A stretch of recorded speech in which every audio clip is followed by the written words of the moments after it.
The Sacramento Kings are in a horrible situation yet again.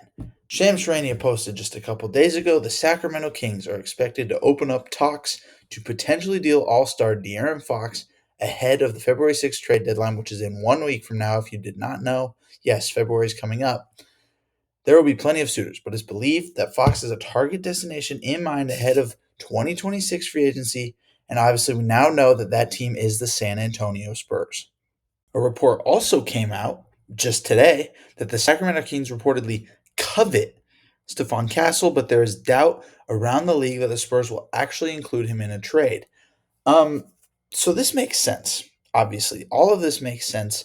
If you're gonna ship out your franchise point guard, you're gonna want to get a very good, possible young point guard in return. But I'm not going to sit here and talk about who should the Kings trade for De'Aaron Fox and who should the Spurs be willing to give up. No, I'm not going to talk about any of that. What I want to talk about specifically is should the Spurs do it and should the Kings do it or not? So for the Kings, the obvious answer is no, you should not trade De'Aaron Fox. But it goes a little deeper than that. De'Aaron Fox is a free agent in 2026, and if De'Aaron Fox has already said he's going to leave, maybe you'll want to trade him now to get as much value as you can back for him. The problem is the Kings still believe they're contenders. Obviously, they just traded for DeMar DeRozan this summer.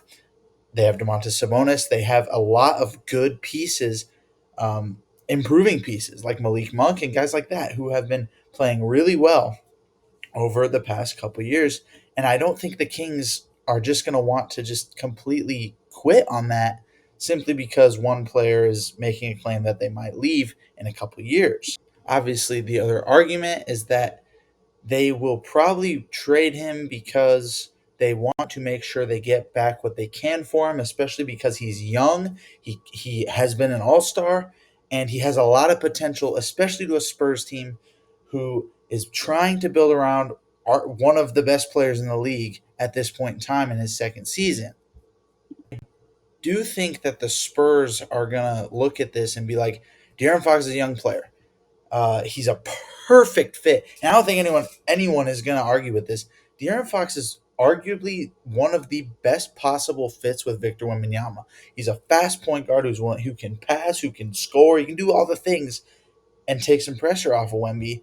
And it's just a perfect fit. And I don't know if San Antonio is going to risk uh, missing out on this type of opportunity because Wemby's so cheap right now. They can add players with a lot of money like De'Aaron Fox has on his contract. Like if you look at the Spurs standpoint, it obviously isn't like the most perfect in like the starting lineup or anything, but the starting lineup would get shifted. Obviously there'd be other players that are moving and they'd probably add some dudes in free agency, but the Spurs goal right now would not be to win now. They would most likely have De'Aaron Fox in the starting lineup, move Chris Paul to the bench, something like that. Stephon Castle might be part of the trade. He might not. And if he is part of the trade, okay, you plug in De'Aaron Fox there. You still have Devin Vassell. You still have maybe Harrison Barnes. I mean, you never know who the guys obviously that are going to move, but you have a foundation to continue building around Wemby because you have some pretty okay role players. Not the best, obviously. It's not the best in the league, and they're again, like I said, they're not contending, so it's not that big of a deal. But your goal is to figure out if De'Aaron Fox and Wemby works together, and I think it perfectly makes sense, especially because he's so adamant about going to San Antonio. I just don't see any reason, at least depth wise, why they wouldn't try to go after him.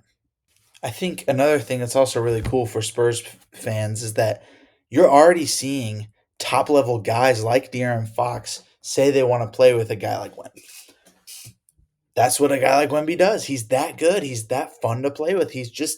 It's so cool for Spurs fans obviously to see after the past few years of being junk, you know what I mean? So I don't know. I think for the Spurs, I think it makes perfect sense. I personally think they should hop on it immediately, and not wait it out until 2026 in free agency. I think they should hop on it. Obviously, for the Kings, it's not as simple as are we trying to build around a player? No, that is your player that you are basically trying to build around him and Sabonis. And you don't want to trade him necessarily, you at all. I should say that you don't want to trade him at all. But I'm a firm believer that if you have your one of your top 2 or 3 best players in the locker room, if they're not all in on a team and already thinking about 2 years down the line when he's going to hit free agency, he needs to go. You need to find a way to get rid of him and get in some capital draft, not even draft capital, but just players and capital to keep your team consistently good, especially if that's your goal.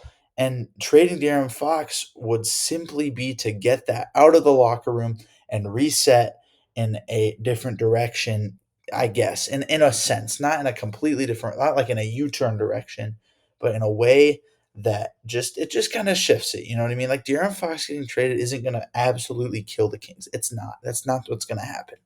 But what is going to happen is they're going to have to find a new identity in themselves, obviously, because De'Aaron Fox is such a big piece. This is another article that came out 22 hours ago, obviously, from the time of recording.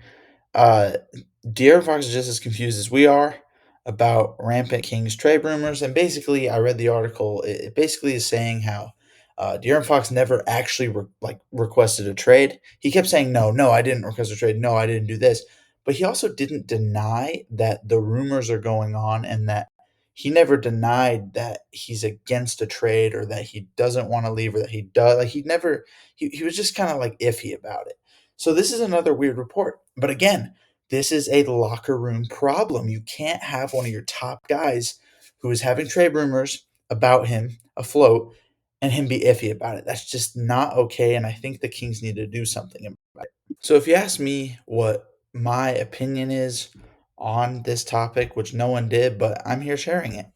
I would say the Kings need to trade De'Aaron Fox because it's a distraction, and if you're going to compete, especially in a stacked Western Conference with like 15, not 15, but like 10 competing teams, you need to not have distractions in the locker room. It's such a big deal. And obviously for San Antonio, De'Aaron Fox is such a perfect fit with Victor Wembanyama, and Victor Wembanyama is cheap right now, which is why I think De'Aaron Fox get trading for him right now makes a lot of sense because you can extend him later, you can do all the things later, but this can be like a test out and if it works, then awesome. You have your foundation, you can start building around it and you can easily be a contender within the next year or 2 years. Um yeah, I don't know. This is a very strange situation, especially for Sacramento and I feel bad for Kings fans. Like they just had such a fun season a couple years ago, and it's all tanking, and I feel horrible. But for Spurs fans, I mean, this is exciting news just to see that an All Star level player already wants to play with Wemby in just his second year. So very interesting stuff. Let me know what you all think, but that's basically all I have. So.